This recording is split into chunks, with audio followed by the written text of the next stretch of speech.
Allez, c'est parti. Bonjour à toutes et bonjour à tous et bienvenue. Vous êtes bien sur la chaîne de la Team Rentable en Trading. Nous sommes le samedi 4 janvier 2025 et c'est la première chronique de l'année. Mais avant toute chose, j'espère que vous avez passé de bonnes fêtes de fin d'année et je tenais à vous souhaiter également une belle année 2025. Amour, gloire et rentabilité, bien sûr. Allez, c'est parti tout de suite pour cette première chronique des chiffres un peu fous de l'année. Partons tout de suite dans l'univers crypto avec les prévisions du BTC. Elles sont plutôt optimistes, vous allez voir.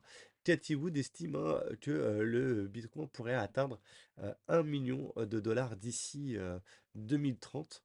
Il y a le gestionnaire d'actifs Van Eck, lui, a une prévision beaucoup plus optimiste parce qu'il estime que le BTC pourrait atteindre 42 millions d'ici 2049. Donc là, on a quand même un gap important. Il faut rappeler également que pour 2049, Michael Saylor, le patron de MicroStrategy, estime que le BTC pourrait atteindre 13 millions de dollars. Donc, à voir qui aura finalement raison. Allez, MicroStrategy, toujours elle, l'incontournable dans le monde du BTC, a fait l'acquisition de 2138 BTC pour une valeur de 209 millions la semaine dernière. Et donc, du coup, MicroStrategy est le plus grand détenteur au monde de Bitcoin avec plus de 51 780 BTC en portefeuille. Binance finit l'année avec un chiffre extraordinaire, 250 millions d'utilisateurs actifs sur la plateforme de trading. C'est quand même assez incroyable. Énormément de gens se mettent vraiment à l'achat ou au trading de crypto-monnaies. Il faut faire évidemment attention, il y a un chiffre incroyable, c'est 2,2 milliards qui ont été volés en crypto-monnaie en 2024. C'est 40% de plus que 2023. Et 61% de ces 2,2 milliards ont été volés par la Corée du Nord. Après, quel que soit le voleur, faites attention à vos cryptos, protégez bien vos clés et mettez ça en sécurité, ça peut partir très vite. La preuve en est. Allez, un petit rappel avec un retournement de veste comme il se doit avec les politiciens qui nous gouvernent. Donald Trump a qualifié en 2021 le BTC d'une arnaque et donc 3 ans après, il veut faire des États-Unis la capitale mondiale de la crypto en général. Le BTC a pris 40% depuis son élection le 5 novembre dernier.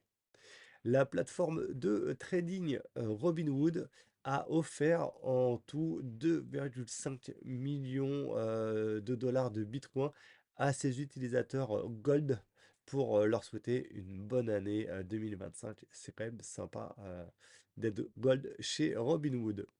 Robert Kiyosaki accuse carrément BlackRock de manipuler le prix du BTC sous les 100 000 dollars, ce qui profiterait aux investisseurs institutionnels.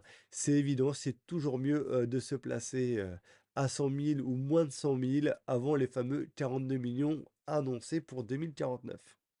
Allez, partons maintenant sur le marché traditionnel US, qui était plus que bullish en 2024, puisque le S&P 500, l'indice boursier le plus représentatif du marché américain, a explosé de plus de 25% de hausse cette année, quand sa moyenne historique est de 10 à 11%.